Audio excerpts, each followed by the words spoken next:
Coming to you live from San Francisco today. Do you believe it? San Francisco. It's time for Zig in the Zone with Ralph, Zig, Tyko.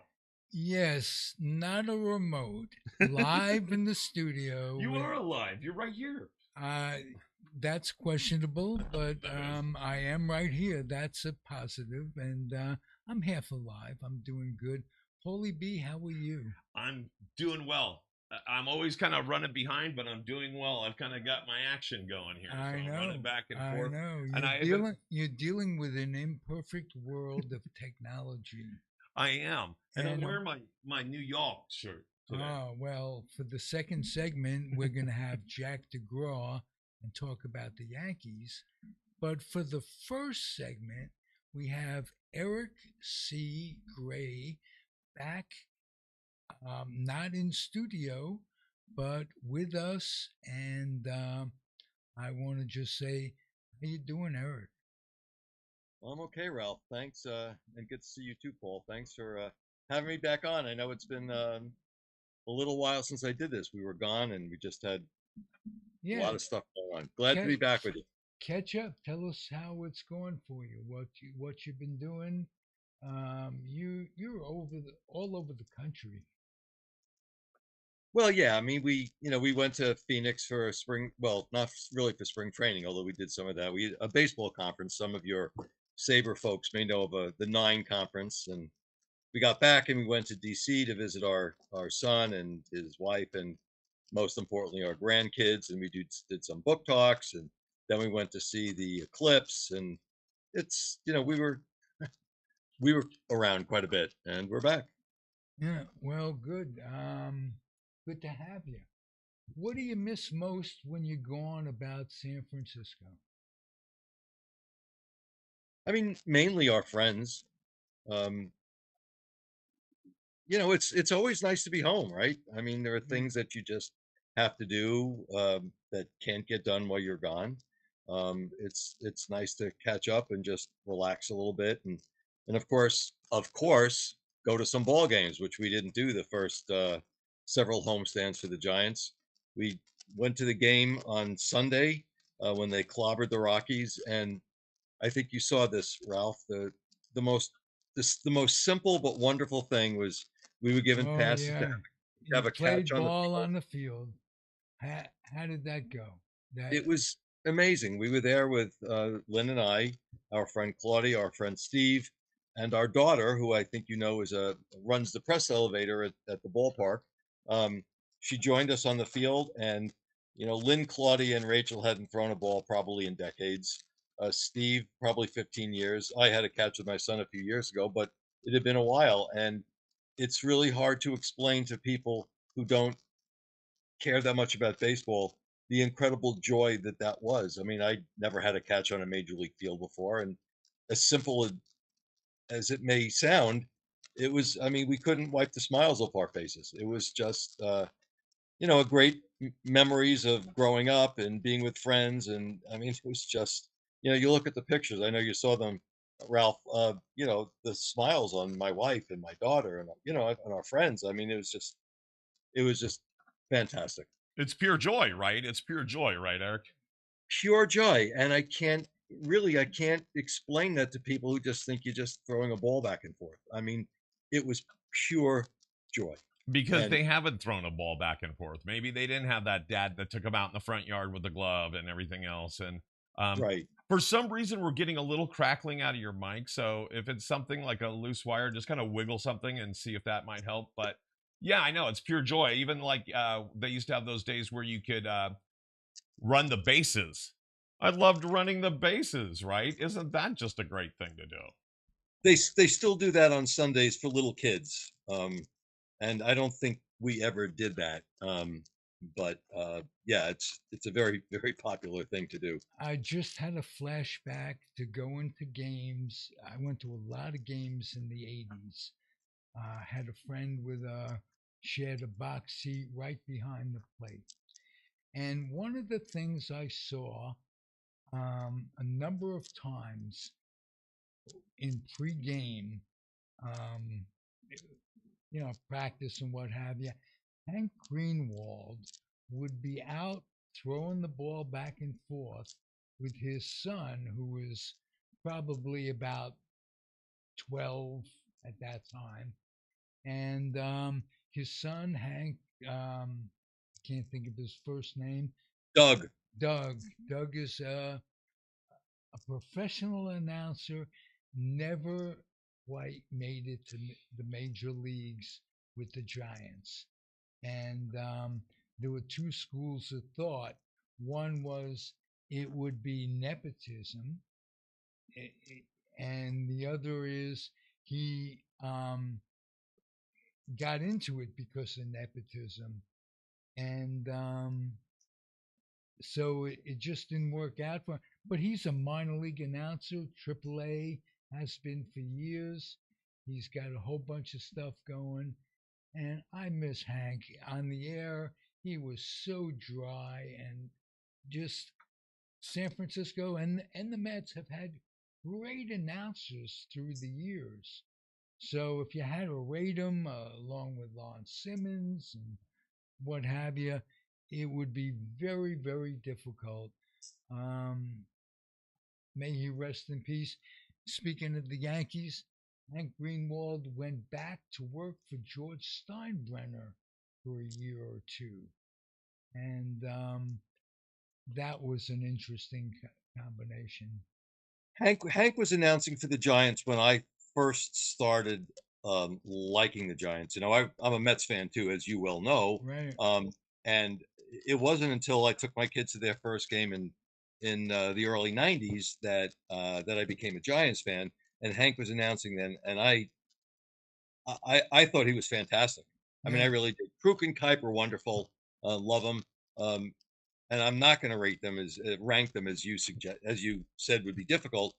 I think Greenwald was unbelievable with his uh, his subtle, his ironic. Um, I just thought he was a great announcer.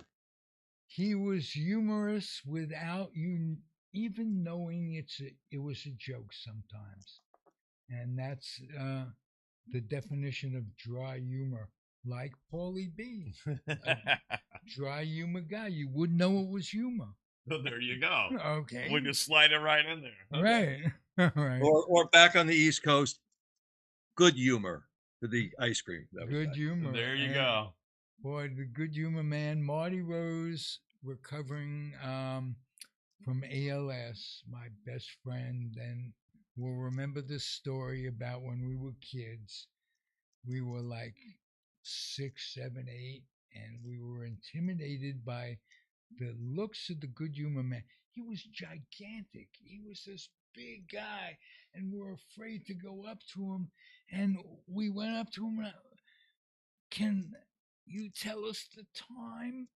He goes, "It's 4:45." In this in this voice, it just like Did not match his did body not whatsoever. match his body. But we looked at each other and just broke up, and that's one of the fond memories I have with Mert.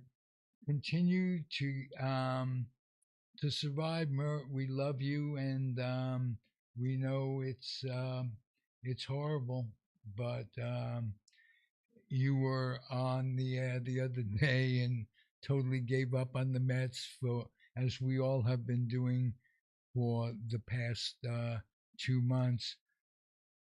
Start with the Mets in your conversation. What's going to turn them around, if anything, Eric?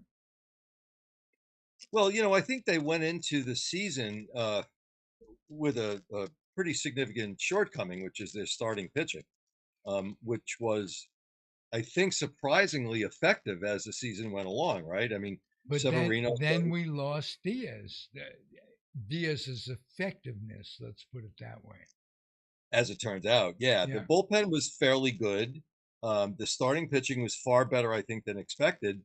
But as you well know, the hitting hasn't been there. I mean, Alonso has his bursts. I love Alonso, but he's still batting, 230, and not that much power. He's probably on pace for I guess, a 30 home run season, but that's kind of not going to get him a $40 million a year contract. Lindor, of course, has not been as a hitter has not been effective. McNeil hasn't been great. Um, Beatty at third base, it's not coming around. Losing Alvarez, the catcher, I mean that was a huge hit. So I think their catchers now is it Navarez and Nito.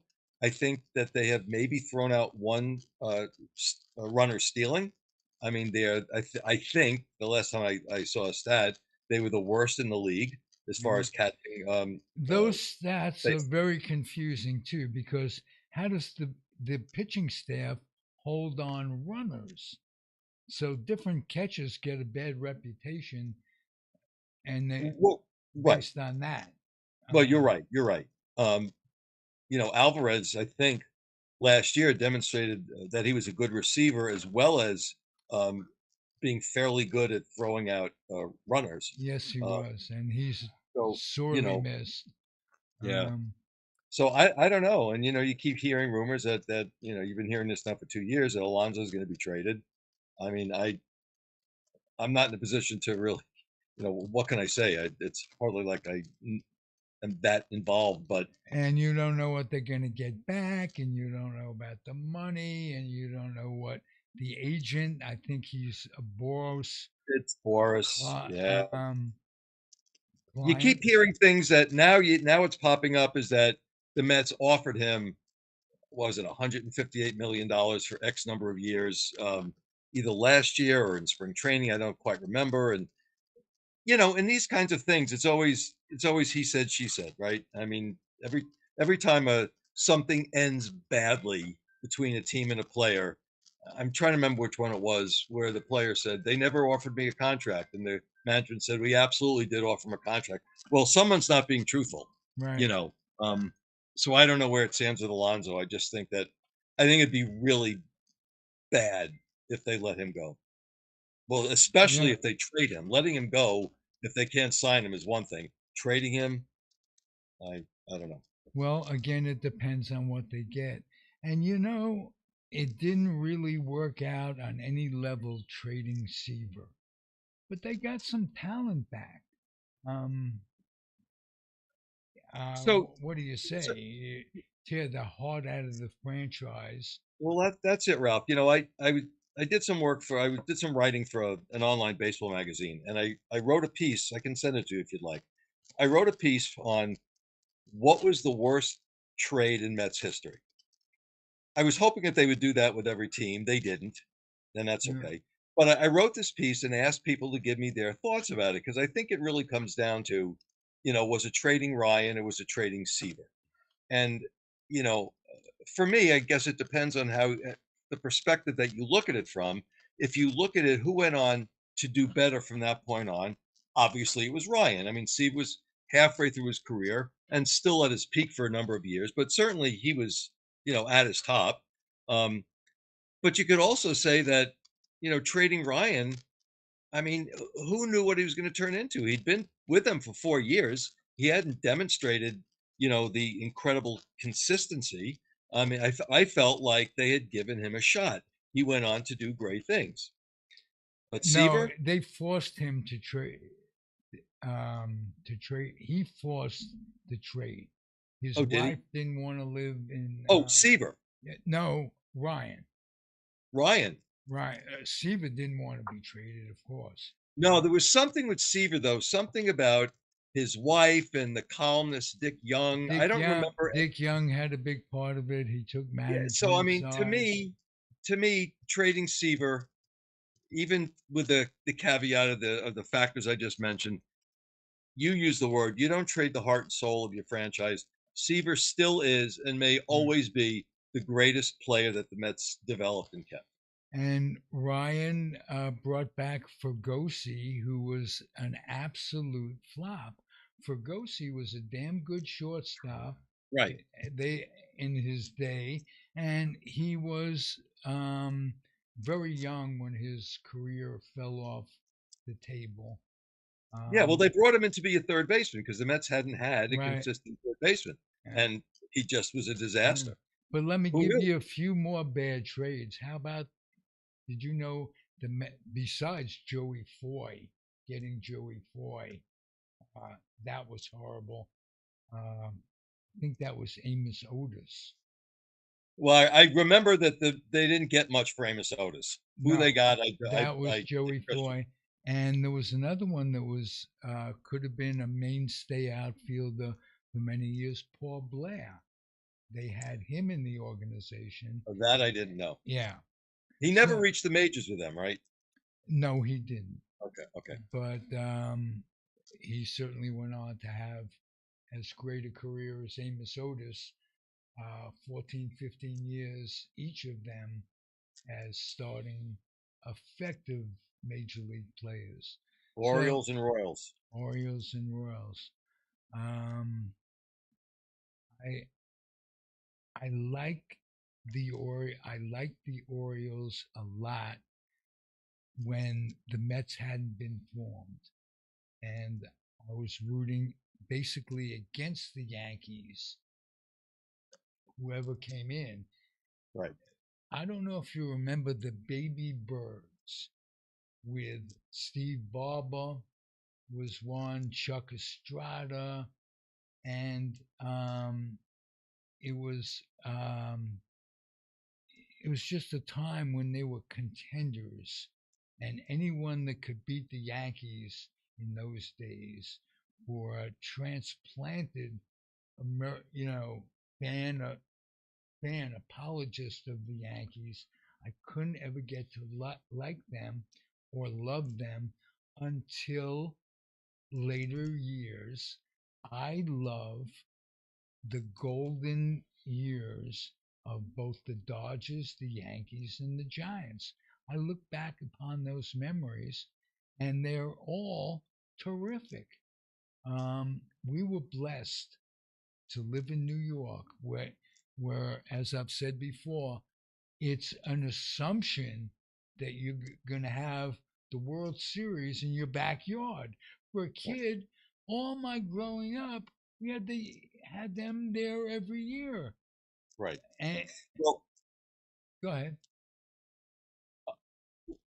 the Giants and Dodgers had already left when I really started paying attention to baseball. They left after the '57 season, right? And I was Right. 5. Well, you were a So youngin. yeah, so by the time I started really paying attention to baseball, it's 59, 60. You know, the Yankees were the only team in town, and I loved the Yankees. Like God knows how many millions of others. Mickey Mantle was my idol, still my only baseball idol I've ever had. Because you know, when you love baseball and he's running around center field hitting home runs, what more could you possibly need? And you know, I'm from Long Island, so I became a Mets fan.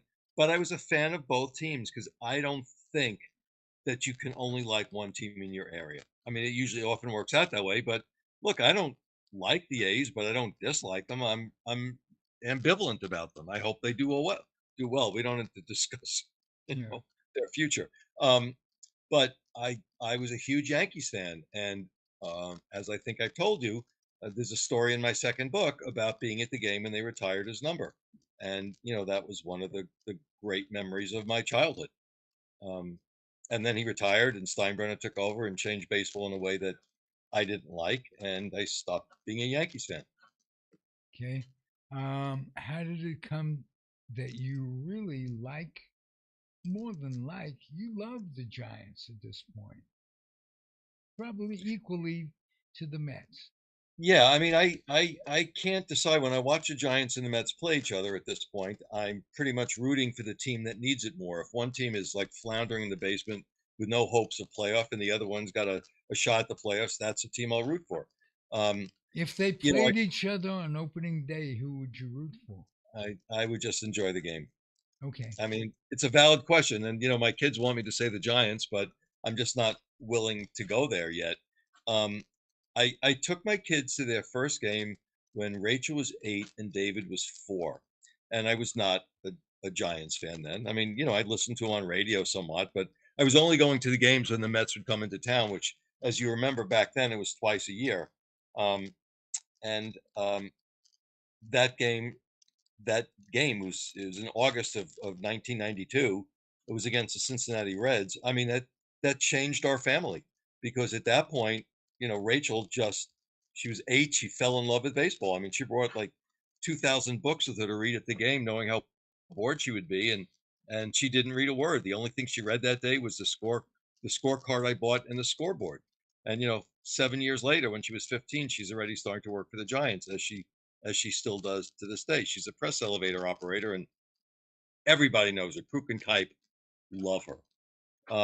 And David himself, David as well, is a huge baseball fan. And before COVID, I was going back to DC every time the Giants were there just to go to the games with them. So that's how I became a Giants fan, because of my kids. And I remember very clearly in 2000 when the Mets were playing the Giants in the playoffs, and Rachel looked at me and said, "All right, which is it, the dark side or the light side?"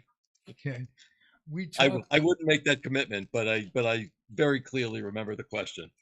Who are some of the players that played for both the Mets and the Giants that stand out in your mind because they played for both the Mets and the Giants?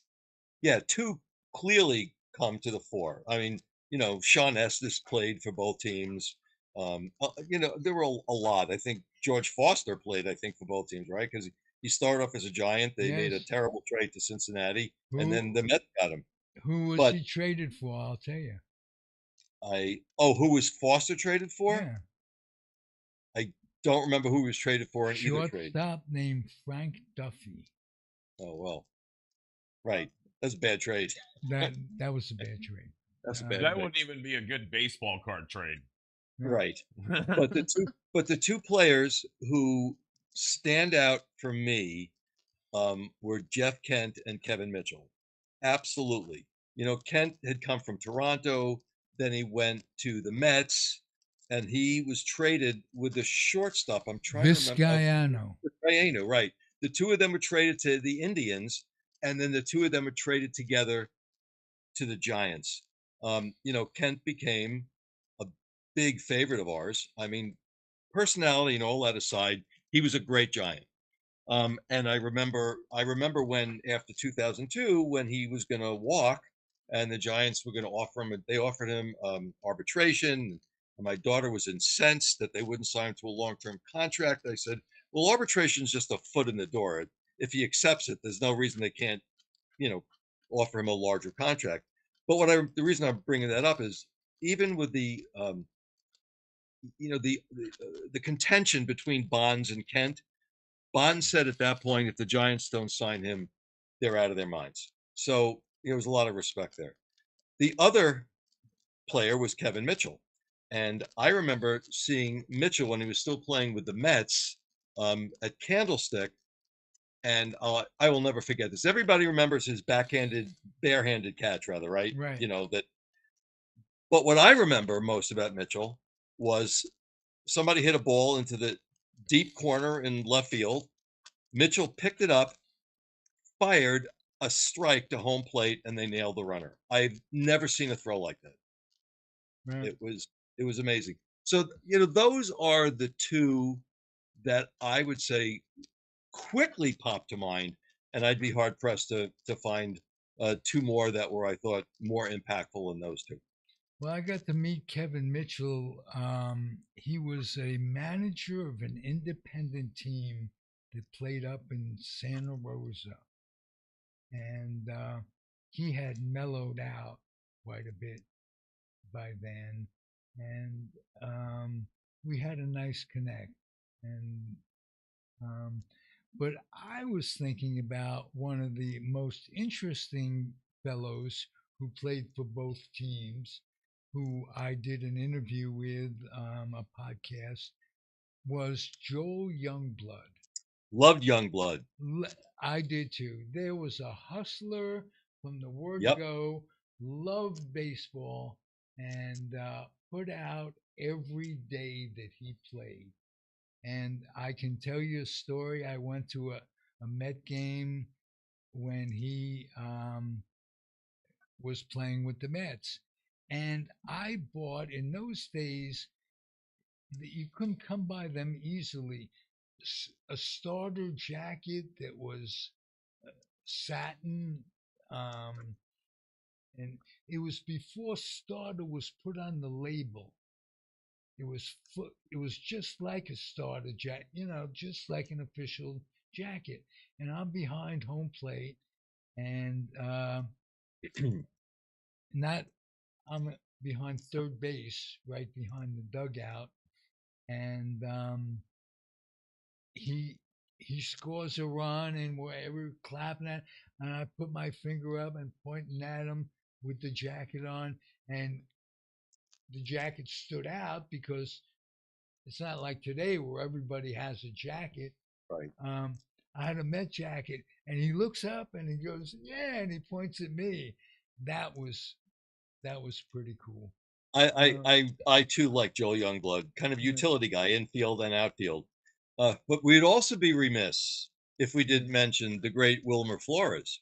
oh yeah, he is. Come on, Flores wanted to stay as a man, and Right. I'll never forget You're that going there. Good. Take that it. ceremony when he thought he was traded, and his teammates were around him, and he actually had tears in his eyes. Yep. He wanted to be a Met, Right. and he was a good Met. He wasn't a star player, but Right. he was a good player and dedicated, and I like the dedication. Then he becomes a Giant, and really for a few years there, and he's still with them. This is probably his, I'm guessing, his fourth or Six, fifth year with. maybe, yeah, at least And he's declining a little bit, but of course he's not been playing as much because they're doing they've the platooning Chapman. thing. Has Chapman come on recently? Has he? I've Yeah, lost. he has. I mean, I don't think Flores is going to play that much at third base anyway. He seems to be more of a first baseman designated hitter at this point. But no, Chapman has come on. His average has risen 30 or 40 points in the last week or so, which Uh, is, not that easy to do. And I feel like he's been a doubles machine the last week. I guess, and I hadn't noticed this, the big issue with Chapman, the big surprise was that his fielding was he had committed, I think, the most errors in baseball to this point, he which is had been a surprising. Gold Glove fielder Right. before. Yeah.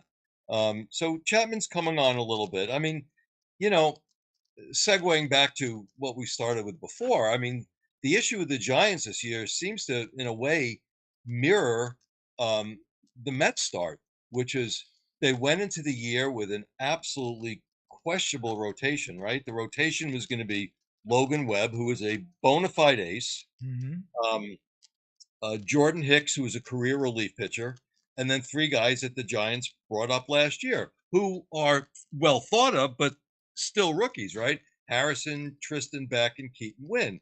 Well, Beck immediately went on the disabled list. They signed Snell, who was abysmal. Of course, he didn't really have a spring training, so maybe there's something about that. Snell also has his typically his good year, bad year, good year, bad year. Um, Harrison's been good. Hicks has been great. Wynn was very good for the first 3 or 4 starts, and then he kind of wasn't so great. Now he's on the disabled list. So, interestingly, it just seems to parallel the Giants, who, you know, no matter what anybody thinks, the Giants spent money this year, and they spent money on Chapman. Not an insane amount of money, but they spent money. They spent a lot of money on Lee. Um, you know, they they spent money, and Teams that don't it's spend Soler, a Soler, of course. teams that don't spend a lot of money, you don't know whether or not they're putting the money that they don't spend into their farm system. So, Right, but most people don't notice that, and what people want is something now. right. And the Giants did something now, and Soler was pretty disappointing, and Chapman pretty disappointing, and Lee. I don't know what they honestly expected right away because this is the first time in the major leagues and adapting to a new league and all that. He certainly was incredible in the field and was doing a fairly good job as a leadoff hitter.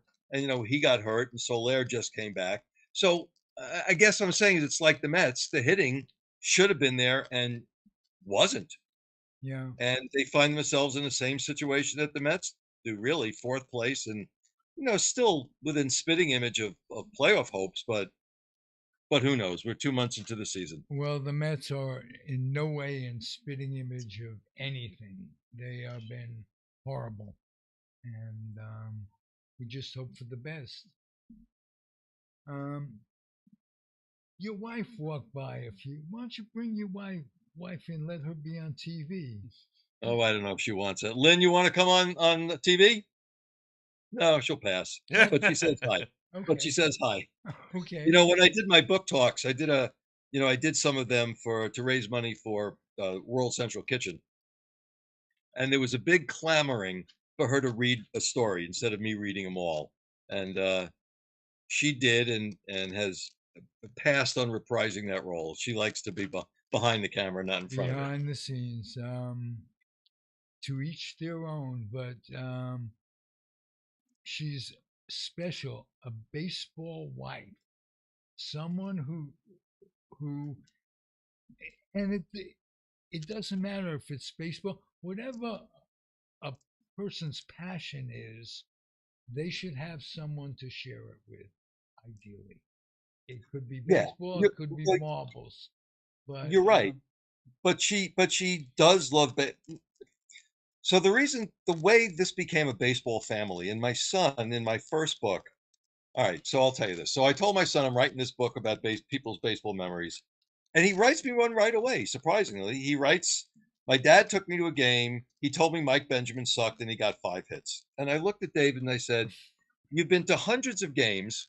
You were at the only All-Star game where there's an inside the park home run by mm, Ichiro, and all you can come up with is what a schmuck your father is." yeah, Well, it took a while, but he wrote me an incredible story about how I made this a baseball family, and I have a hard time reading that one in public because I will break up. But in truth, the reason that we're a baseball family is probably more because of Rachel, right? So I told you that I took her to her first game when she was right. 8, and then she became the last year at Candlestick. She was a giveaway usher, and she got so into baseball that we wound up getting seats. If you remember the pavilion section at Candlestick, so we I do, yes. went to 17 games that year. And, Lynn would always come to a game with me. If I went to see a Mets game twice a year, she would come with me to one. It's not like she doesn't enjoy it, but she wasn't passionate about it. Well, she's passionate about it now. Go back and look at that post I made the other day, Ralph. And if you scroll through all the 9 pictures or something, you'll see one of her making a catch against the wall. But watch her face. Watch the joy. Paul, we're friends on Facebook. You can check that out too. Okay. Watch the joy on her face as she's making this catch, right? And Right. it's what we talked about before, the pure joy of of of baseball. I Right. mean, And you have the joy just talking about her joy. I That's I do. nice. I That's do. nice. Without me, she wouldn't have become a baseball fan. Right. But she's a baseball Or fan. a mother, for instance. Well, it's hard to know. She wouldn't have been the mother of my children without me. Right. Right. Had she found somebody else, I don't know. Now we're getting into weird territory. But she is a true baseball fan on her own right. And when they do when they do take me out to the ball game, not only does she do 1, 2, 3, she does the "you're out" thing, and she Uh, has her baseball earrings that she always wears, and she'll always be tugging on an ear, whether the left or the right ear, depending on if the Giants batter is a lefty or a righty. So weird superstition or just passion? I will let the listener make their own decision I about would that. say a little bit of both. A little bit of both, but it's definitely Mm. passion. And she knows the game. I mean, she does. It's not all that often that I can explain something that she doesn't know or admit something that she didn't know. Okay. Um, what's the one thing you learned about life being a dad? And it doesn't have to be about baseball. Um, how did being a dad change you? Way before baseball. Yeah. I wasn't sure that I wanted to be a father. And I remember having this conversation with the man who was my sixth grade teacher, who I was friends with for my entire life. And when I came to San Francisco, he told me to look up his brother, who was a rabbi. His brother not only ultimately married Lynn and I, but became the religious studies teacher for my kids at Brandeis Elementary School. But I didn't know if I wanted to be a father because, and I said to this to Ed Krause, I don't want to be responsible for bringing up another screwed up kid, because no matter how great a parent you are, the kids are still subject, conceivably, to peer pressure and all that kind of stuff. And Ed said to me, if I can use this word, he said, "Oh, bullshit." He said, "You become a dad, you try the best you can, and some things are just out of your control." And I had a great, great role model for a father, very unusual for a man of that generation. He was so emotional and so dedicated and so demonstrative. Um, and it just, it was totally natural for me to be the same way. Um, and, you know, I wish I had a better answer to your specific question. What did I learn? I learned that the joys that you get are far greater than what you can anticipate. Um, I've learned that again with my grandkids. People would say, "Oh, being a grandfather is like the greatest thing in the world." And I said, "Okay, I'm sure it is." But I never knew how amazing it would be. My granddaughter calls me Pepe. Who knows why? The most ridiculous name for a Jewish grandpa. And every time she calls me that, I like melt a little more. Pepe And Le Pew. Do you remember from when you were a yeah, I kid? do. I don't think she's calling me a skunk. But Mhm. last year, I guess the year before, Lynn and I took David and Lisa, his wife, and our granddaughter Juliet to her first ball game. It's something that I just felt had to be done, and the stars aligned. We were there, and oh my God, Ralph, it was amazing. A friend of a friend of a friend arranged to get Juliet's name on the scoreboard, and a bag of swag and her first game certificate, and all the way to the ballpark. Lynn and I were pummeling. Juliet would take me out to the ball game, and we got there around the fourth inning because we knew that her name would be on the scoreboard in the fifth. And you don't want to get there and have to wait an hour, and 5 minutes in, your kid's saying, "Take me home," you know. And she stayed to the end of the game. Did she know what was going on? No, she loved the president's race. Did She's she just realize the significance of being put on the board? That she? No, Oh, absolutely not. But we took a picture of it, so at some point she will know that significance. right. And when the seventh inning came, and we were singing "Take Me Out the Ball Game," and she was singing with us, oh, good God! I mean, that was just one of those moments, and that story has already been written up in case I do a third book. Oh, nice. So I didn't exactly answer your question, but I will say that being a parent was truly, and continues to be, the greatest thing I could do. What keeps you alive, work wise? Not work, play. What do you? What's your next project? What? You said if I do not, I think it's inevitable. What are you going to write about? Could be music. Well, that is my next project. So, I will do a third baseball book, if I get enough stories of that, like killing myself. But the next project absolutely is about people's music and concert experiences. I mean, there's like no doubt about that. I mean, I've probably got, I don't know, 100, 125 stories already. I've certainly got, a few of my own, including being at George Harrison's concert for Bangladesh. Does anybody mention Jackson Brown for you? Yes. I mean, I've got my own Jackson Brown story, of course. So for Tell people who don't tell know your me, story about Jackson Brown. well, I was thinking about this, and I've seen him more times than I've seen anybody else.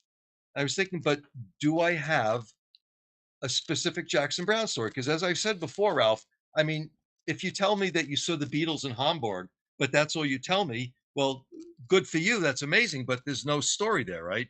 What's anybody going to listen to? And I thinking about this, um, we went to see Jackson on the tour when he was recording the Running on Empty album. So I don't know how much you know about that. It's a live album. it's a very unusual live album because live albums are generally an artist kind of running through their hits, right? Well, Hmm. this album was all songs that had never been recorded before. He wrote some of them, some he wrote with co-writers. A couple of others were written by guys like Danny O'Keefe.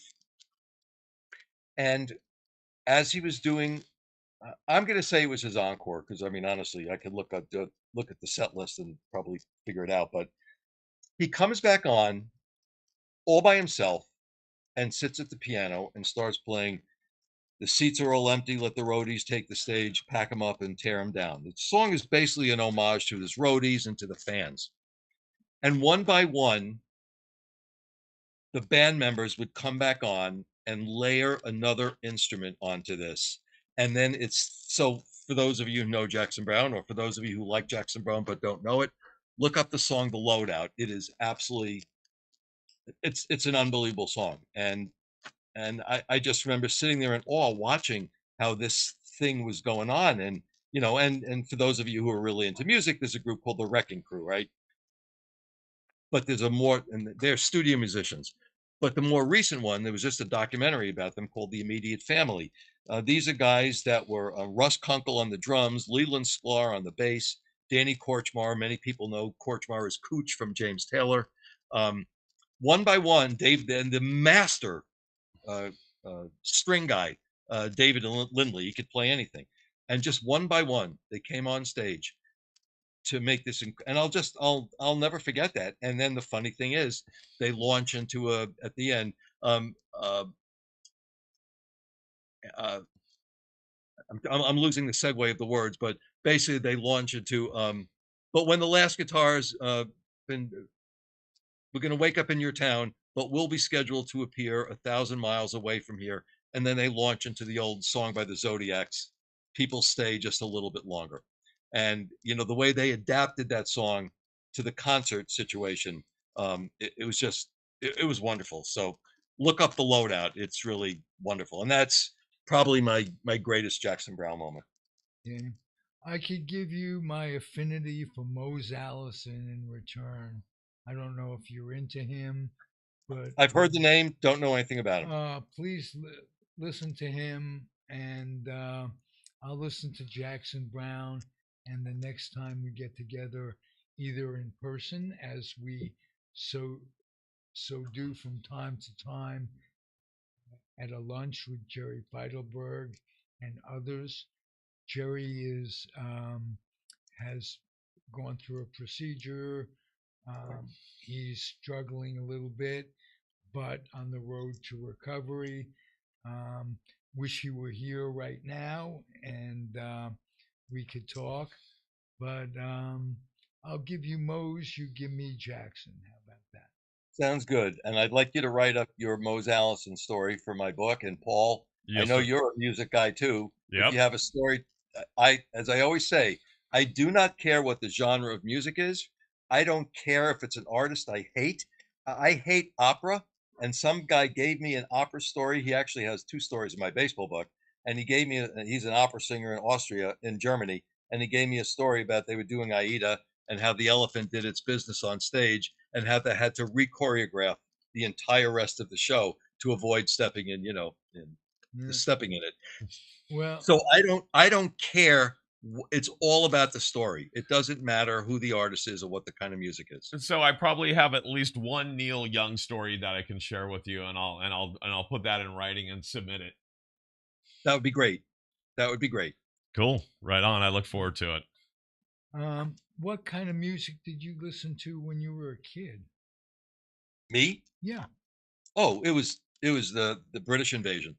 Okay. I mean, I'll never forget. I've already written the introduction to this book, and I said, my life changed on February 10th, 1964, to which everybody's going to say, oh, that was when the Beatles were on Ed Sullivan. And I'll say, no, it was the day after the Beatles were on Ed Sullivan because I didn't watch Ed Sullivan and I had no idea what the Beatles were.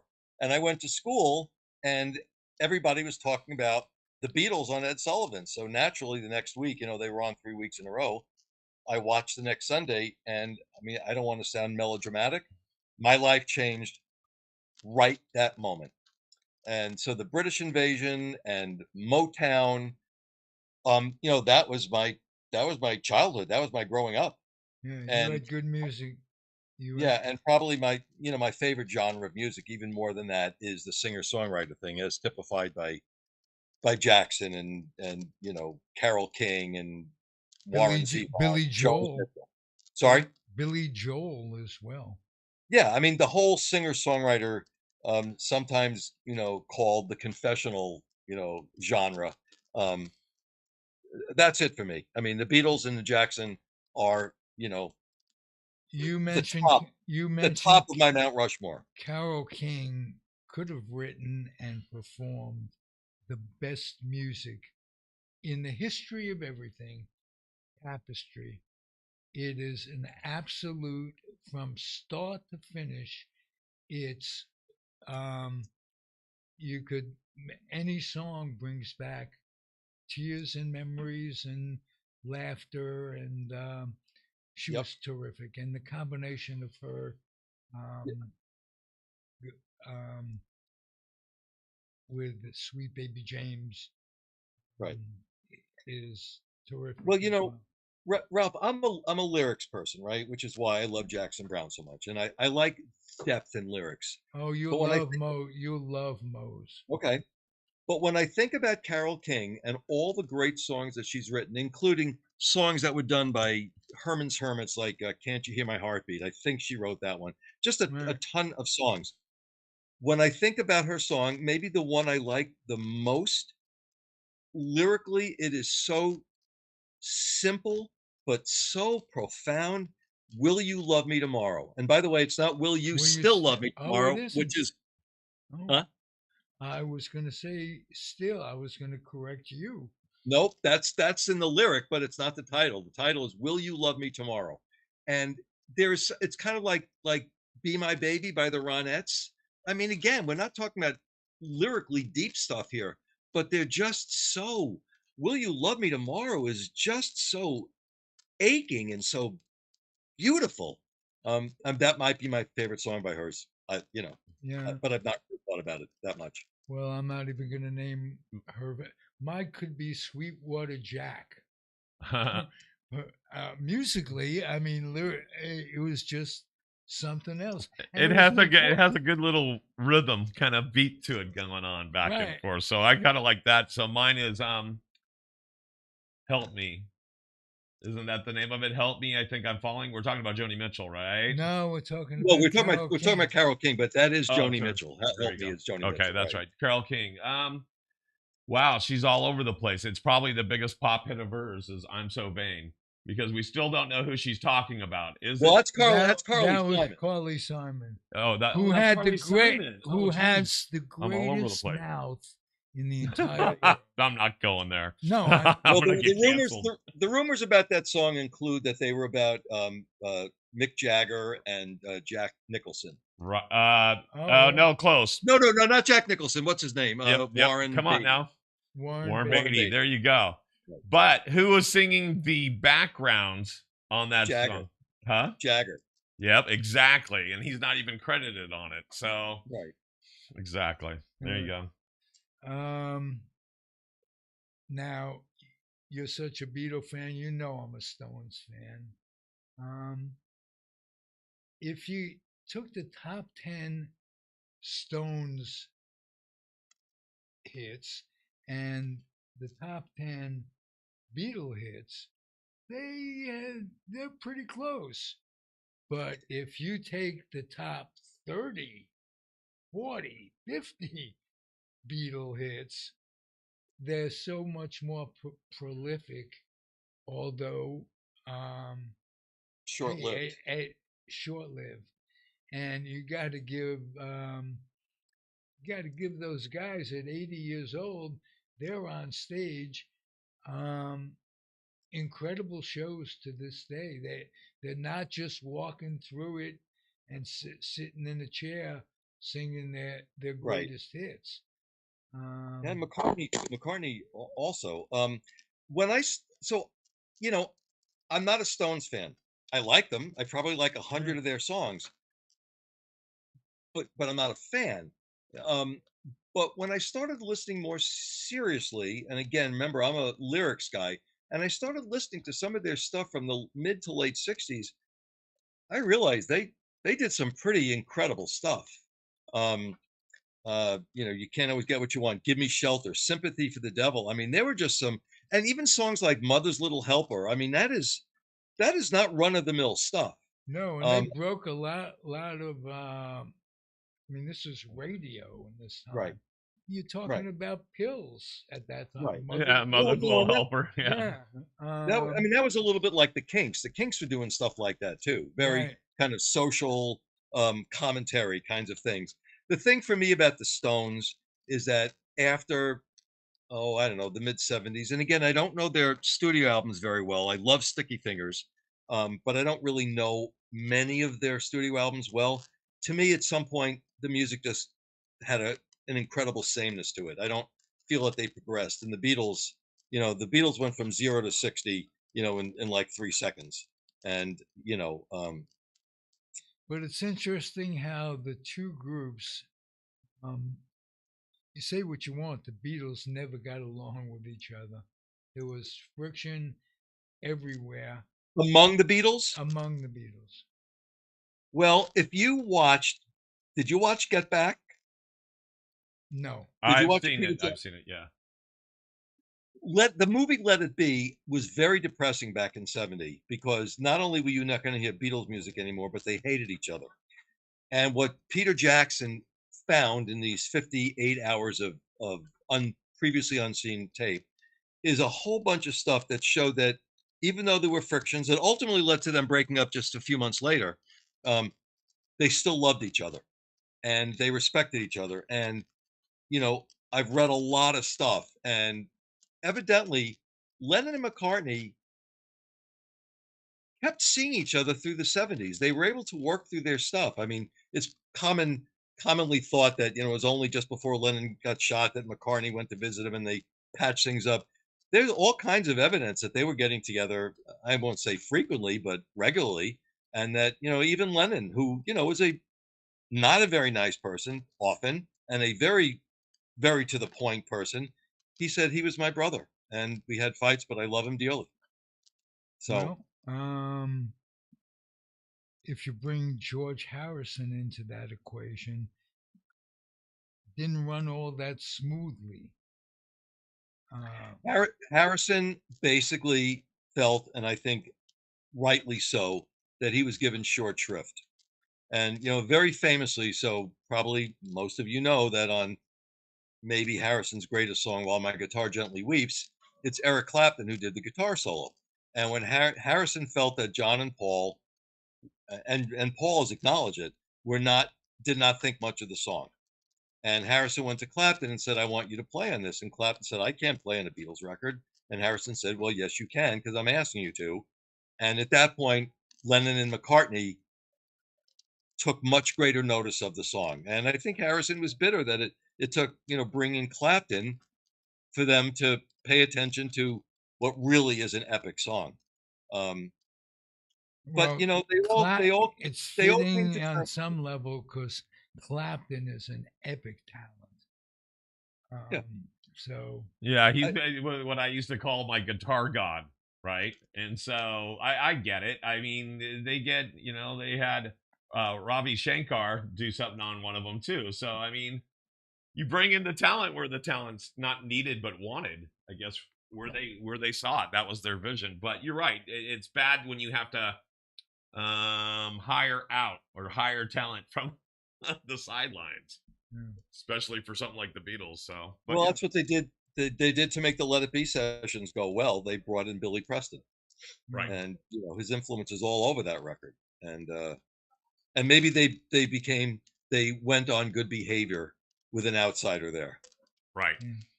Eric, time is running.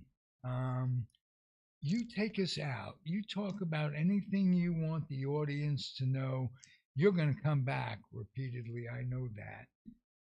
This is already your third appearance, if I'm not mistaken. Yeah. And but as a photograph in time for you, give us a photograph of your life in time right now.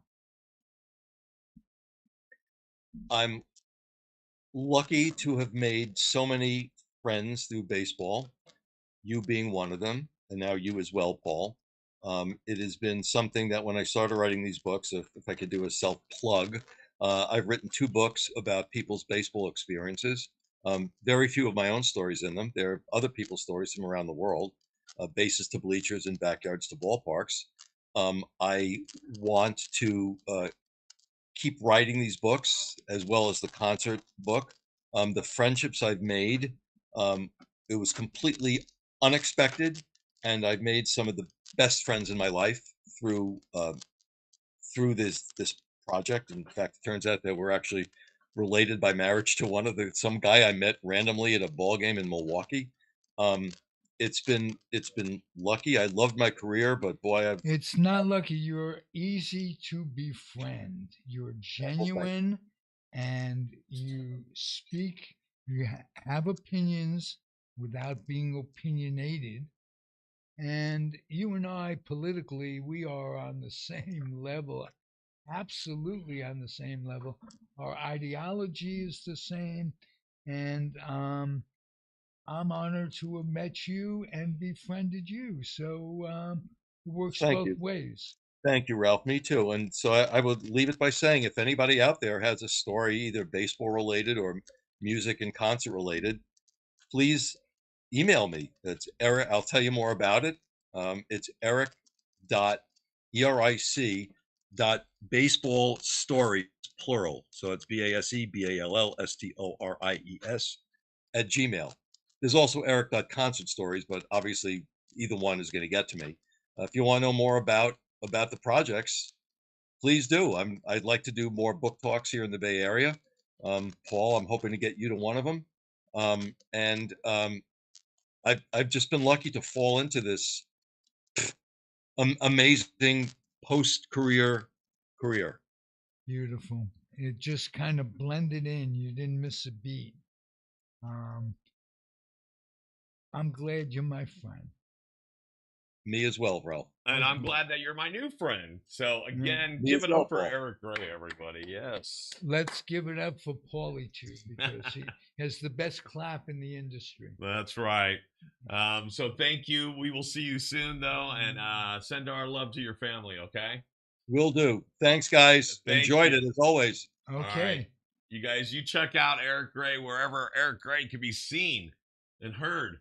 And doing book tours, Doing book tours. We like it. reading. Right. He's doing lunches with Heidelberg and I in Alameda. Okay. You'll have to come out for one of those. Oh yeah. And Did we miss our little? We missed our little. we did. I apologize. I forgot. Yeah. We were supposed to go see Melody. Melody. Thank you. Montgomery. Thank you. And her senior group. We've got to do this. We're going to go out with cameras.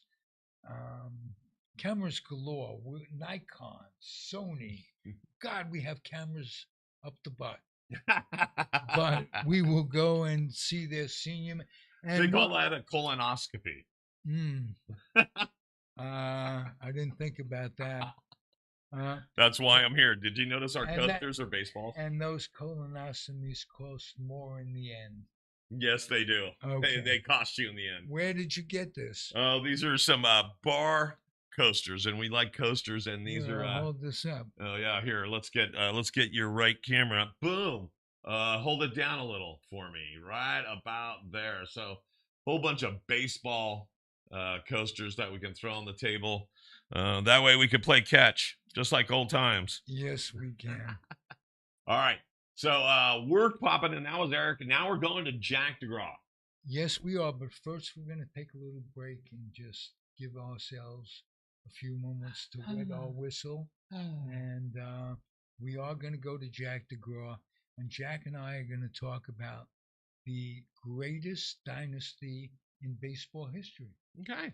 And that was the year the Yankees won the World Series for 5 consecutive years. The Yankees won the World Series.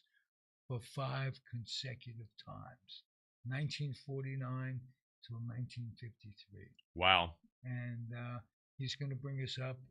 Jack is up to date on what's going on with the Yankees today. And we're going to live some memories of the golden age of baseball. And you know I love doing that because we could play the slideshow.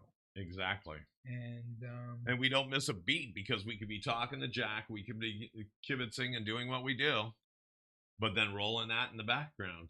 That's why, Paulie B, you're terrific. Well, that's why you're the man, man. No, you the man. You the man. You no, the man. you the man. You the zigzag man. Shit, you know you're right.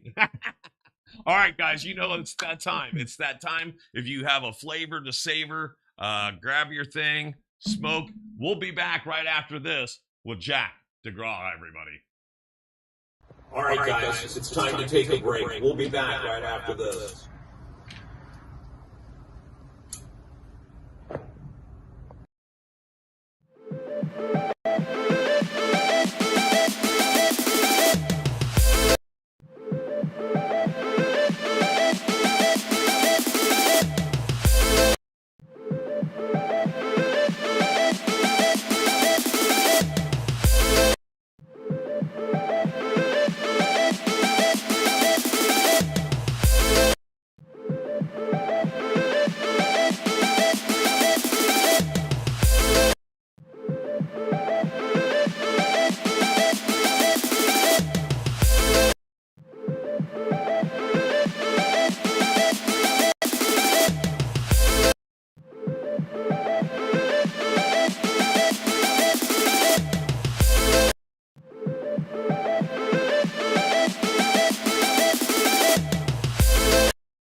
didn't even get my smoke break in. You know, I got to do Yeah. that little thing once in a while. Well, once in a while. I mean, if you're anything like me, it's more than once in a while. And thank God for that, because weed is works good in many, many ways. In many, many ways. I forgot to ask Jack if he could put on his camera. I should have done that while we were saying hello and stuff. Okay, I knew something was wrong. Okay. Now let me see. Okay, So that's okay. We can lead in with you. And I there got. Yeah. All right. Oh wow! Look at your Look at two that. uniforms. I'm telling you. So, okay, joining us from Florida, right, Jack? Yep, that Tampa, Florida. There he goes. Joining us from Tampa, Florida. It's Jack Degraw. How you doing, bud? Good. How's everybody today? Jack Very got well. a haircut, if I'm not mistaken. Well, I just, it's so hot out. I had to take a quick shower. So, Oh, okay. Give us an idea of what the temperature is where you are and what the humidity is. Oh, no. well, I'll tell you, it's only May, I don't know, 21st, and the heat index is like in the high 90s. Oh, wow. So, I don't know any about this global warming crap, but I'll tell you, it's getting hotter down here all the time. Yes.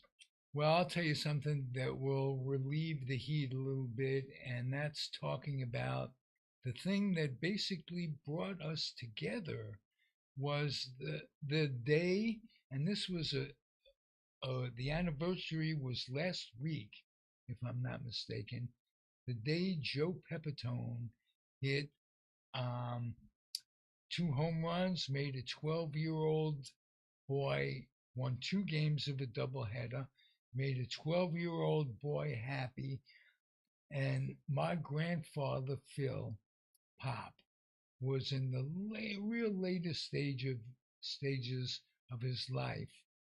And I never realized that he cared that much about the Yankees, because we were Giants fans, and he took me to all the stadiums, and he did take me in 1951 to Yankee Stadium, and we sat right behind home plate, which was not what we generally did. And he pointed out, see that guy in center field? That's Joe DiMaggio.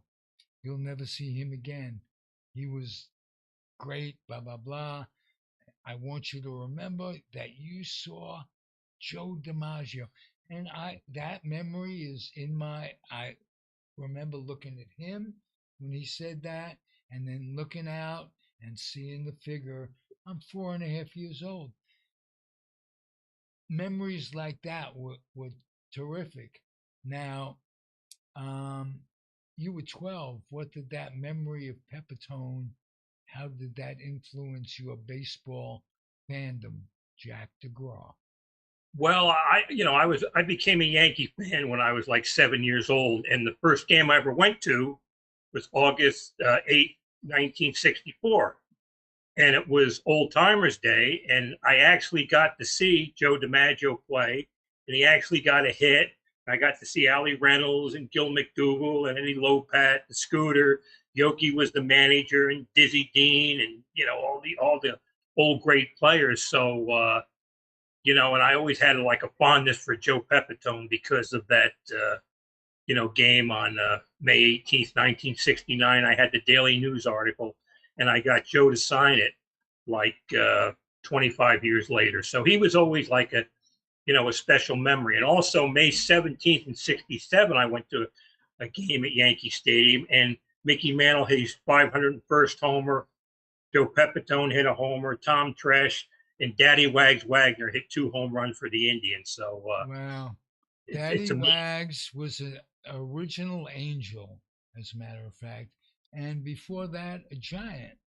And he and Willie Kirkland and the Alous and Moda, all those guys were traded off or sold, and they had a terrific outfield every year, with Henderson and Bonds coming up, and Um, it, it was something else. If it weren't for baseball, what would be a passion? I might have asked you that before. Well, I'm really into all sports. I mean, football and basketball and hockey and tennis. But I mean, as much as I love the other sports, baseball has always been, far and away my Talk favorite. about your exploits in basketball for a second.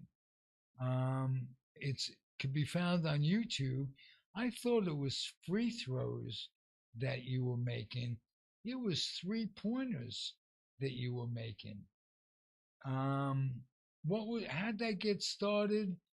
How did you develop um, a passion for that?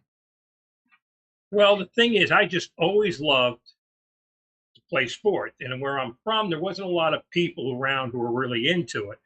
So I used to just go out, in the backyard, the local playgrounds, and just shoot baskets. And I always kept track of things, like how many I made out of 100 and how many I made out of 500. And that's just what I always did. I always went out and tried to make at least 400 or 500 shots every day, and I've continued that for over 40 years. It's just something I love to do. It's it's great for the brain too. It just helps you relax and give focus. It's like meditation, I'm sure. Yes, yes. Okay. And the thing is, when I'm doing it, I'm a lot of times it just relaxes me, and I'm thinking about something else. It's a great stress relief, and it just gives it's almost like meditation. You're like I'm in another zone. I've never asked you this. What have you done avocationally in life? I just always, Ralph, I've been lucky. I've always freelanced and done things. I never had a steady job and stuff like that, but I always was able to sell things online and give lessons, and I used to rent property out and stuff like that. So I haven't had a life that I can sit down and say, well, no, look at this, and I can show you all my accomplishments. But I've actually had a great life because I've had a wonderful time. I always pretty much did what I wanted, and I never hurt taken anybody. pride in being what I am, a recreator. And yeah, you'll be surprised how many women get pissed off at that. Not just women. A lot of people don't like the idea that people dedicate their lives to getting by and not working. Well, the thing is, they don't understand it. They don't understand it. And I think what pisses off a lot of people when they see that, they see you're having such a great time and things they can't do, that there's a little envy and stuff like that. I mean, I don't envy anybody. I never have. That's a good trait to have, I'll tell you, because you never know what's going on in the head of the person you're envying and the misery they may be feeling inside and the life that isn't the same as the one that you're envying. They're so just keep doing what you're doing. Well, I remember, when I used to live down by the Yankees, I mean, they were practically across the street. The minor league complex and Steinbrenner Field was down. And I used to watch 125, 150 games a year with the spring training and the minor league games and stuff. And, just talk to some of the players and some of the, the staff who worked there and the coaches. And they would say, it's a great life, but it's not what you think it is. It's work. Mm-hmm. And a lot of times it's better if you just run around and you still see it through the eyes of a kid or somebody who thinks this is a great life and everything is hunky-dory, and it isn't. It's tough in a lot of ways. And the transition an athlete makes at a very, very early age, when one's body just doesn't keep up with whatever they're doing. So oftentimes their whole entire ego is wrapped up in their athleticism, and I've interviewed a lot of people who have had trouble making the transition to what I call civilian life. Have you seen that with players that you've befriended and how they've adjusted after baseball? Not really, Ralph, because a lot of them get into like coaching and stuff like that. But I think the thing is, it's once the glory is gone, a lot of them they don't know how to handle. I remember there was a couple players with the Bucks. The one player with the Bucks. I mean, you would think he had it all, and I mean, I think he committed suicide a couple years ago. Oh wow. So you never know what's in somebody's head. It's everything is not like what it seems. Yeah. What would have you done differently to become a professional? Because you're an athlete. There's no question about that.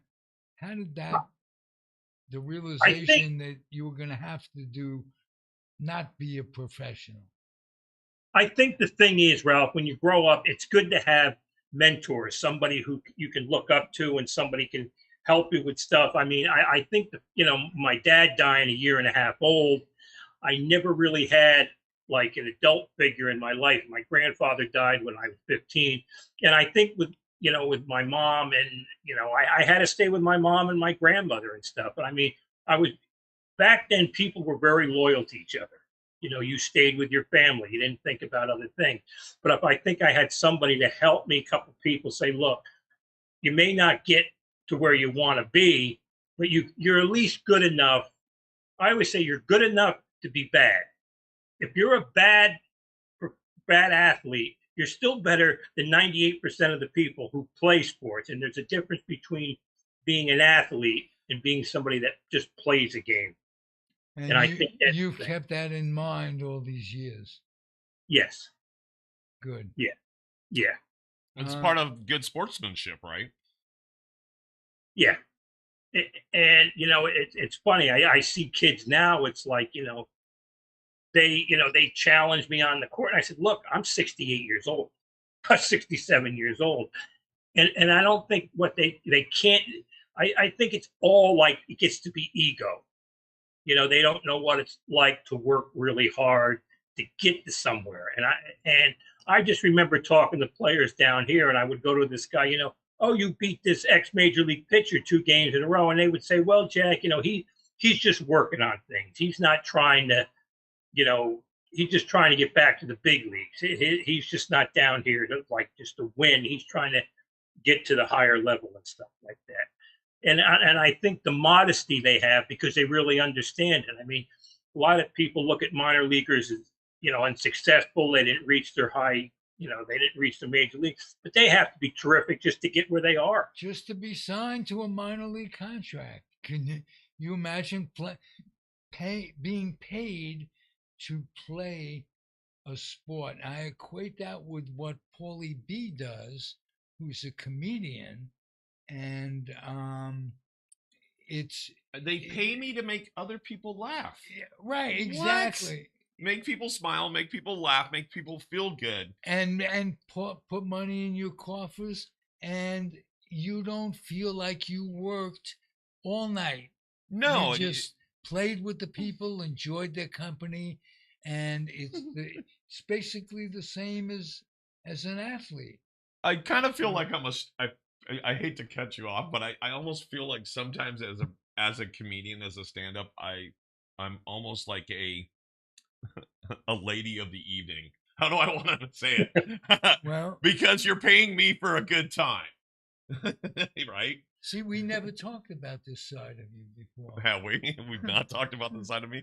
I But feel like this won't change anything. my father us. from New York would say, I feel like a whore. Yeah. Well, another thing, when you're a comedian, it's almost like being an athlete, a boxer and stuff. You're putting yourself out there, and Right. There's nowhere to hide. You're out there on stage and alone, and either you're going to do a good job, or the people are, they're not going to be satisfied. So you're like you're an athlete too, and you're at your most vulnerable. And but Ralph is right. I mean, I don't feel like I'm working. I feel like I'm cheating people out of money because I'm having even more of a blast than they are. And so, yeah, I agree with you. You definitely are vulnerable. You put your body or your soul on the line, and you either come up with that catch or you don't, right? I'll ask you, what was your greatest individual athletic day? Your feat or a game you played? What I seen, Ralph, or what I did? What you did? I'll tell you what I thought was impressive. I used to always time myself doing things, and I think the most impressive thing is I made 587 out of 594 foul shots in 1 hour rebounding by myself. Wow. Wow. That's even just hard to do that many free throws, rebounding yourself in that amount of time. in let a alone the in a percentage. lifetime, how many people shoot that many free throws in a lifetime? Well, I think in my life, Ralph, I've probably shot 11, 12 million shots. Wow. Wow. And then I go out and I hit the tennis ball and I throw the baseball and throw the football around, play tennis and stuff. I just love that. I mean, I wish I would have done something, to put some wampum in the pocket. But I'm happy. I mean, I do what I want every day, and you have your ups and downs, but at least you're still breathing somewhat or walking on the earth. Yeah, and enjoying life, like you say, enjoying life. Not many people take the time to put that in priority when they're thinking, what am I going to do? Well, what are you going to do for enjoyment, or the rest of it is moot? Yeah. Yeah. Yeah. And I think nowadays everything is so tough. I mean, it's just a sad world what you see. I mean, I wouldn't trade places with anybody. I wouldn't want to be 17, 18 years old now, unless I was playing ball, then maybe. But it's just, I'm happy where I'm at. Good. Hey, let's get to what we were going to talk about, and that's the greatest Yankee dynasty, the greatest dynasty in baseball history, in my opinion. And find me a team that won 5 world championships in a row in the heart of the golden era of baseball.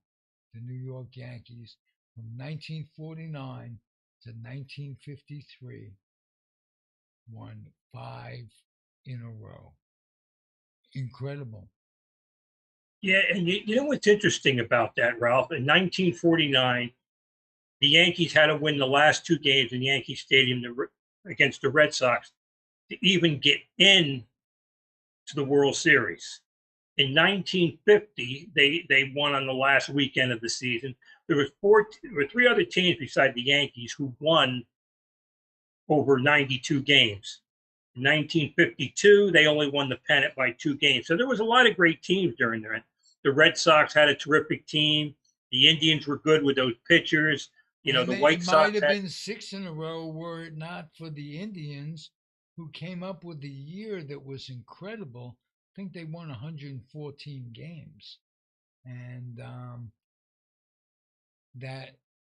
but the entire streak, especially what makes it all that great, is you had one superstar, DiMaggio, going out, and one superstar rookie, Mantle, coming in. And so it made for Casey Stengel had to be a genius to handle that part of it. Can't say enough about him.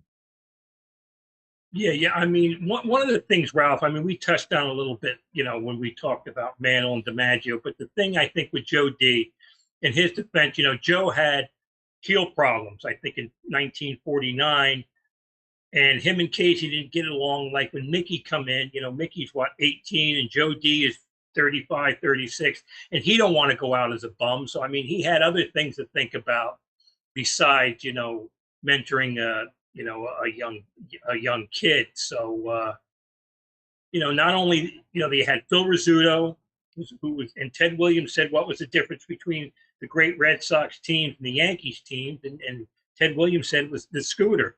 And then you had Yogi from 48 through 55. He led the Yankees in RBIs every year and by a significant margin. And then you had Gil McDougall and Bobby Brown, who had over 400 in the World Series, and Jerry Coleman and Gil McDougall, who was a terrific player. I mean, the list is endless. Yes. When I think of Gil McDougall, I think of the tragedy of him hitting a line drive into Herb Score's face. I hate it when any injury causes a career in any sport, any team. You may not root for the team, but you don't want an injury like what happened with the Knicks recently. Brunston got hurt, Yeah. and that decided a key game. Your hair looks lovely, by the way. Yeah. You're having Well, a great hair day, that. Jack. Yes, you are. I couldn't tell if it's what was that commercial about it? Oh, is it Aquavelva or something? No, something about the hair. oh geez, I know what you're thinking of, and it's on the tip of my brain. But I think we've covered your hair. Is it real or is it Memorex? Right. Yeah. That was Ella Fitzgerald, by the way. I think she did the first commercial for that. Is it real or is it Memorex? What a voice she had, by the way. What music did you like when you were a kid, Jack? I might have asked you this before. I love all kinds of music, but growing up, I remember when the Beatles come over. Huh. And I used to have a Beatle wig and, get the memorabilia and all that stuff. So the first group I remember was like the Beatles. I like the Rolling Stones, and up in the attic, my family used to have old records from like the 1940s and stuff. And they had Frank Sinatra and Louis Armstrong and stuff. And my uncle actually had a chance to play with Les Brown, Wow. So, the family was very Les talented. Brown and the Band of Renown. Yep. That's what they called them. Wow, the old days. I see a ship's wheel up in the corner there. Where did that come from? Well, I'm living with a friend, so I don't know where he got it from and stuff. But well, I'll say it's from Captain Hook. It's an old pirate ship. Okay, it's straight from Davy Jones's locker. That's it. There you go. You mentioned Bobby Brown. I did an interview with Bobby Brown and Peter Golenbach, who wrote Dynasty. And I'll tell you a very funny story. What Peter Golenbach and Bobby Brown talked about, it was about 30 years after he wrote Dynasty, and he had gone out to Bobby Brown's house to interview him, and he got to meet his daughter, Bobby Brown's daughter, and he complimented Bobby Brown by saying that was one beautiful daughter you had. And Bobby Brown just lit up. He was a guy, Bobby Brown, who reached the majors, was Yogi Berra's roommate. While he was a Yankee while he was going to med school. And the rumor was that Yogi and he were chatting one day, and what you reading? He says,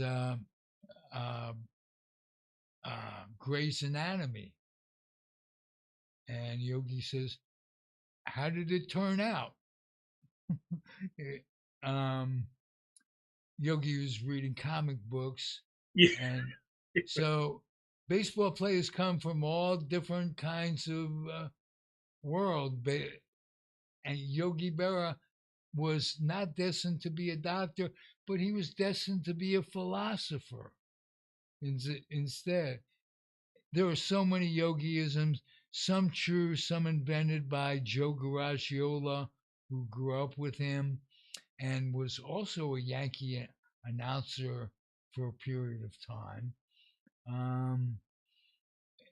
Yogi comes to mind every time I talk about the Yankees. you mentioned him in talking about the stars they had in those 5 years that they won. I don't think they would have won Yeah. five in a row.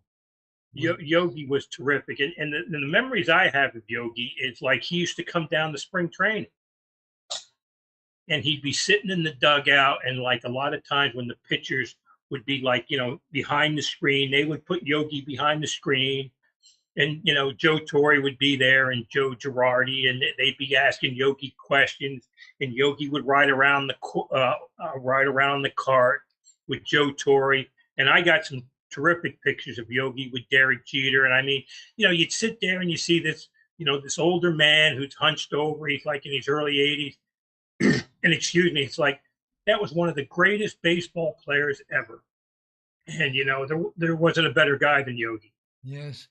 Also, I was going to ask you, Yogi was driven around in those days by Rod Guidry.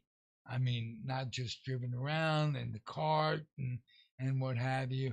Rod Guidry took care of Yogi when he came to spring training. And somebody had a theory on Facebook the other day. Rod Guidry had much the same kind of career, didn't last long, but boy, he was great as Koufax. He there was a comparison made in their records. Should Guidry be in the Hall of Fame? I think so at this point. There's an argument to be made. Well, wait a second. At this point now, I've changed. You should be. It's not this point anymore. It's the next point. But go ahead. Yeah, I think I'm there's being an silly. argument to be made, but I think he's just a little short. Same with Roger Maris, and I mean maybe Thurman Munson and stuff. And I think Mattingly should be in the Hall of Fame. But you're 100% right, Ralph. If you look at Guidry and Kovacs, but I think the difference is with Kovacs, I mean, he had 5 or 6 of the most dominating seasons that you could possibly have. I mean, from 60 through 65, I mean, nobody could touch him. 66, I should say. Yeah. Quite a World Series hookup when the Dodgers and the Yankees hooked up with Koufax. Unbelievable years. Well, in 63, I mean, 1963, the Dodgers swept the Yankees, and the Yankees only scored 4 runs in 4 games, and Sandy had the 15 strikeouts in Game 1, and then he won I believe it was Game 4, 2-1, and Mickey had a home run after him. And I remember watching Kovacs in 65 against the Twins when they beat the Twins in 7 games.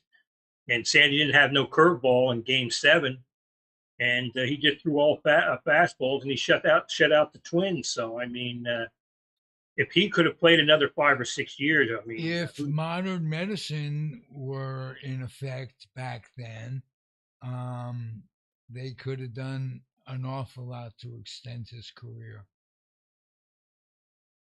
Yeah, I mean, when he retired, I think he used to he would put heat on his arm.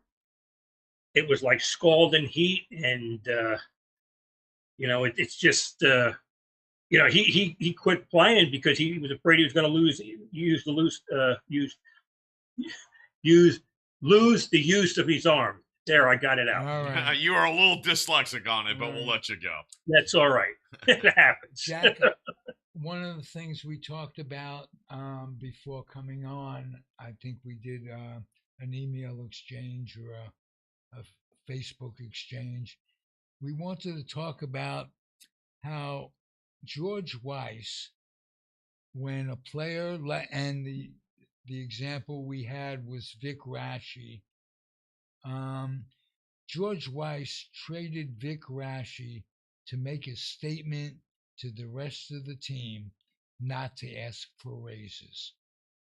And in other words, you'll be gone if you mess with. And this is before free agency. They could either bury you in the minors, they could just that total control of your career.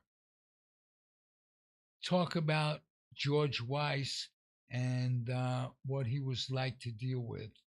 Well, first of all, we'll give him his due from 1932 through 1960. I mean, how many pennants did the Yankees win? So he was a great evaluator of talent. I mean, but a lot of times people like that, there's no empathy. They don't, there's no loyalty or something. When these guys are good, he knew when they were good. And as soon as they went south a little bit, he would get rid of them. And I'll tell you a quick story about Johnny Blanchard and George Weiss. In 1955, Johnny had a great season in AAA, and he told me this story himself. And he got a phone call, and he picked the phone. This is George Weiss. He hung up. He goes, that's, he goes, the guy goes, don't you ever, he called back, he goes, don't you ever hang up again on me. You're getting called up to the Yankees. So Johnny got called up to the Yankees in 55, and he played a game. And the reporter asked him a question, and innocently he said, well, it's nice to be in the big leagues. The travel is so much better opposed to, the minor leagues with all the bus travel. And Weiss called him into the office and said, you never talk that way about, the minor leagues and how tough it is. And he didn't call Johnny up till 1959. Whoa. Grudges. Who you know, who you don't know, who likes you, who doesn't like you in the minors, plays a big part. Guys getting chances, running with it. The sadness would be never getting the chance to see what you can do. And one of the things, Ralph, Paul, I think when somebody is drafted number 1 or number 2, they'll do everything they can to at least get them to the major leagues, even if it's just for a game or two, because it makes it look better. Oh, well, our number 1 pick made it.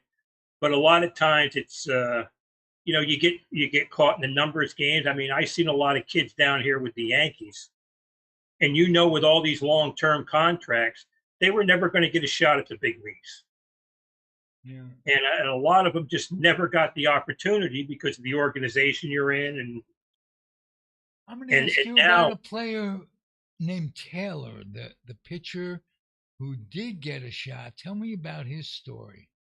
Well, there was the pitcher Brian Taylor, and Stick Michael said he was the best amateur pitcher he ever seen. Who said this? Stick Michael. Oh, really? Quite an evaluator. Yeah, Stick was great. He was a good player, and he was a great person. You could go up and talk to Stick, and it was like talking to your uncle. And Stick was a great basketball player. I mean, he beat Gus Johnson, the great bullet forward, like 5 games to YMCA in Ohio. Really? But anyway, Brian Taylor, he got into a fight. Somebody got in a fight with his brother, and he went over to the guy's van or the guy's house, and they got in a fight, and he hit the window or something, and he got his shoulder dislocated, and he tried to play, but he lost velocity like 7 or 8 miles off his fastball. Instead of throwing 100, he was only reaching the low 90s, and unfortunately, that his life took a terrible turn. He's been in jail a couple times, and really? So it's it's a very sad story. He got involved in drugs, and it's just what could have been. It's sad when you get involved with drugs and there just aren't enough drugs. Or they're not the right ones. Right, exactly. So just to let you know, Jack, I wore my New York shirt just for you today. Look at that. Can you see it? I don't know if you can see it. There we go. Well, I threw on my Yankee jersey. And I threw on my underwear. Well, the thing is, Ralph, I won't turn it around because you won't like the player that's on the back. Somebody gave me this jersey as a present for spring training, so I won't turn it around and show you who's on the back. Okay, why don't you not ruin the moment? He's spinning in his tomb, and he's right here in front of me. I'll bet it's Mercer. That's my guess.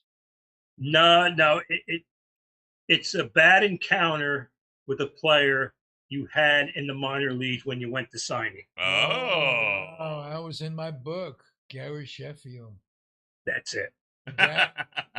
And Gary the reason I was so pissed off, the manager was a guy by the name of Mackmer, or Matchmer.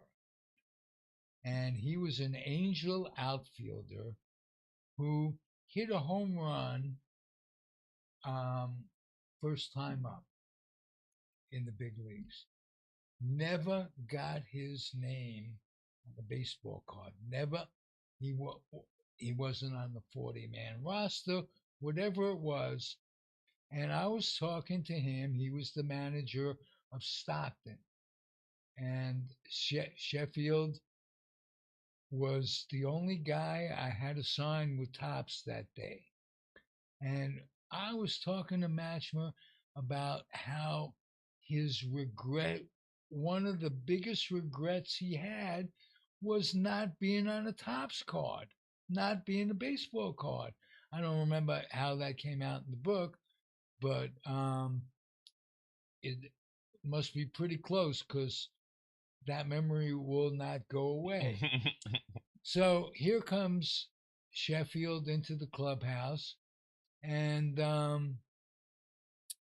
Matchmer says, "Gary, come over here. I want you to meet Ralph Tyko with Topps." Now, who the fuck is Ralph Tyko with anybody? I can imagine him not being all that impressed with meeting Ralph Tyko. But when I said Topps, he goes, "Well," Ralph Tyko with Topps, he goes, and doesn't even acknowledge anything and goes right away. And Matchmer and I, that's his player. I mean, when you're a minor league manager, it's a team, and you want to feel like you're getting with these players on some level, so you can teach them and that they have respect. He had no respect for Matchmer. He had no respect for Topps, and rightfully so, he had no respect for me.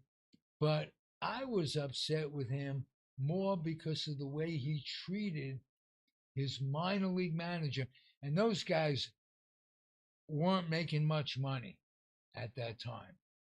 I mean, first of all, it's only a 6-month-a-year job. Some of them scout too, but for the most part, I mean, they're doing it out of love, and it's not for the money. And I'll never forget the look, like I never forget the look in my grandfather's eye when he talked about Joe DiMaggio. I'll never forget the heartfelt look in Matchman's eye when that interaction took place. So, needless to say, I haven't rooted much for the man who was and took the liberty. He was Doc Gooden's, or is Doc Gooden's nephew, and he took the liberty when they retired Doc's number to get into the mix a little bit.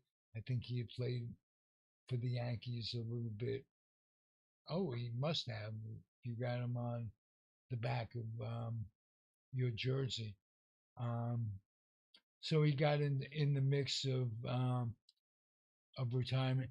He was a guy that was just, as George Costanza's father would say, he's not a good man. He's not a good man. So that's my Sheffield story. I'm glad we didn't bring it up, though. Well,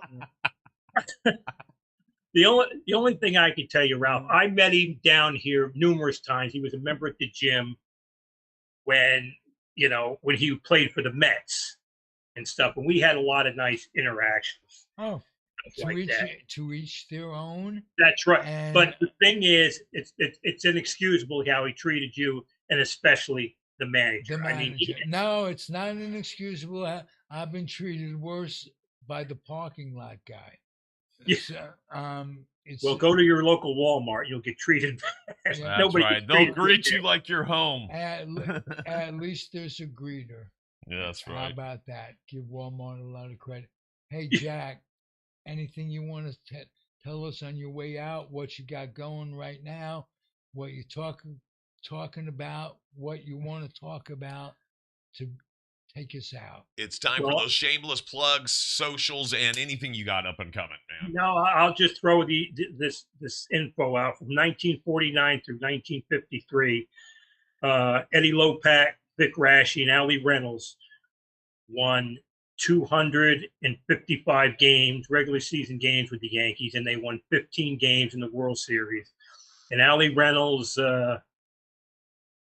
won 6 games, and he saved 5 games in those 5 World Series. So he was involved in 11 of the next of the 20 Yankee wins when they won those 5 World Series. And this weekend, I'll be coloring a coloring book. So that's my plug. Jack, stay within the lines. Yeah, somehow I just don't think that's going to be true with this man. If you're going to take pride in coloring, at least stay between the lines. That's all. Well, the best way to do that is don't even get close to the lines. Like leave it like a half an inch, where you have a lot of room for error. Exactly. So it could look like some sort of modern art. Yeah. And I actually live by George Carlin's rule, which is you go all the way up to the line and then you cross it. Right. And so that's my rule. But man, it's good to have you, Jack. Thanks for being along, man. Please. Well, it's a lot of fun. It's always a pleasure. I love doing this, and anytime you need me, just let me know. And when Robert Denninger, your old partner on the Comfortably Zoned Yankee Show, can get off on a Tuesday because we stream live, little plug on Facebook and YouTube and Twitter and Twitcher and a whole different places. We're getting an incredible amount of listenership and response. So I'm just so happy to be doing this. You're an additive to what we have going here, and I just like you. Well, I appreciate everything you've done for me, and I've tried to get on Robert a little. Maybe we can, get together and do some shows together because he was great to work with. I love working with Robert. I think the only problem, him not being here, he's got that day, that morning with the post office. I think he works nights and into days or whatever. So, but we'll put it together sometime and we'll go from there. Sounds great. Paulie, thank you for producing this. Oh, thank you. I so much enjoy your company. And as I promised you, I would always find guests who had a passion and who had opinions without being opinionated. That's right. There's an example right there. So we do thank Jack Degraw for joining us once again, as well as Eric Gray in the first hour. Zig, it's that time. It's that time. For myself, Ralph Zig Tyko, we are out of here. We'll see you next week here in the zone, guys. Thank you, everybody, for listening. And thank you again, Jack. Thank you, Eric Gray, for being here.